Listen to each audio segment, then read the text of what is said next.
மனிதனை இறைவன் சோதிக்கக்கூடிய சோதனைகளில் மிக முக்கியமான அடிப்படை சோதனை பயத்தை கொண்டு ஒரு மனிதனை சோதிப்பது. நஷ்டம் ஏற்படும் போதோ, இழப்புகள் ஏற்படும் போதோ, தோல்விகள் ஏற்படும் போதோ முதலாவது அவனுடைய உள்ளத்தில் வருவது பயம்.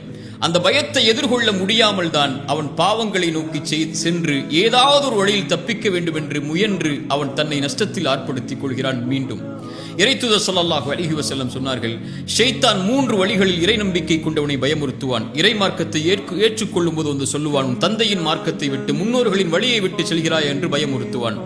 இறைவனுடைய வழியில் இறைவனை வணங்கக்கூடிய மக்கள் இருக்கக்கூடிய ஊரை நோக்கி ஹிஜ்ரத்தை மேற்கொள்ளும் போது வந்து சொல்லுவான், உன் ஊரை விட்டு செல்வத்தை விட்டு பிரிந்து செல்கிறாயா என்று பயமுறுத்துவான்.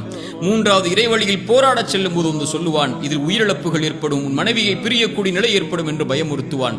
இந்த 3 பயத்தையும் உடைத்தெறிந்து யார் இறை வழியில் போராடி மரணிக்கிறாரோ அவருக்கு சொர்க்கத்தை இறைவன் கட்டாயமாக்குகிறான் என்று இறைத்தூதர் ஸல்லல்லாஹு அலைஹி வஸல்லம் சொன்னார்கள். சோதனைகளின் போது, கஷ்டங்களின் போது, இருள்களின் போது ஏற்படக்கூடிய பயம்தான் ஒரு மனிதனை நிலை தடுமாறச் செய்கிறது. மூசாவின் தாய் பயந்தார்கள், ஃபிரௌன் உடைய கரத்தில் இந்த ஆண் குழந்தை கிடைத்தால் அறுத்து விடுவான் என்று. இறைவன் கூறினான் மூசாவின் தாயை பார்த்து, லா தஹாஃபி, பயம் கொள்ளாதே மூசாவின் தாயே, ஆற்றில் விடு, நான் சொல்கிறேன் விடு, இந்த குழந்தையை உன்னிடத்திலே மீட்டு கொண்டு வருவேன் என்று.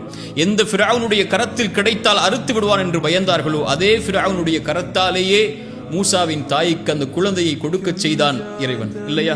ரசூலுல்லாஹி ஸல்லல்லாஹு அலைஹி வஸல்லமை பற்றி இறைமறை சொல்கிறது, எதிரிகள் எல்லாம் உங்களுக்கு எதிராக ஒன்று திரண்டு இருக்கிறார்கள், அவர்களை பயந்து கொள்ளுங்கள் என்று சொன்னால் அவர்கள் சொல்லக்கூடிய ஒரே வார்த்தை காலு ஹஸ்புனல்லாஹ், இறைவன் ஒருவன் எங்களுக்கு போதுமானவன் என்று.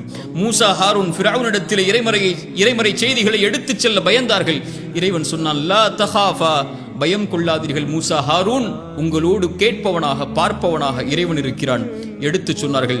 ஆனால் ஒன்றை மறந்து விடாதீர்கள், அதுதான் நம்முடைய வாழ்வில் ஏற்படக்கூடிய பயத்திற்கும் மருந்து.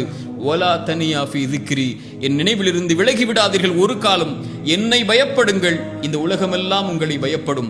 என்னை பயப்படாமல் உலக காரியங்களையும் வஸ்துக்களையும் எதிர்காலத்தையும் நஷ்டங்களையும் இழப்புகளையும் பயந்து கொண்டிருந்தால், என்னை மறந்து விட்டால் உங்களுடைய வாழ்வு முழுக்க இருளாலேயே சூடப்படும்.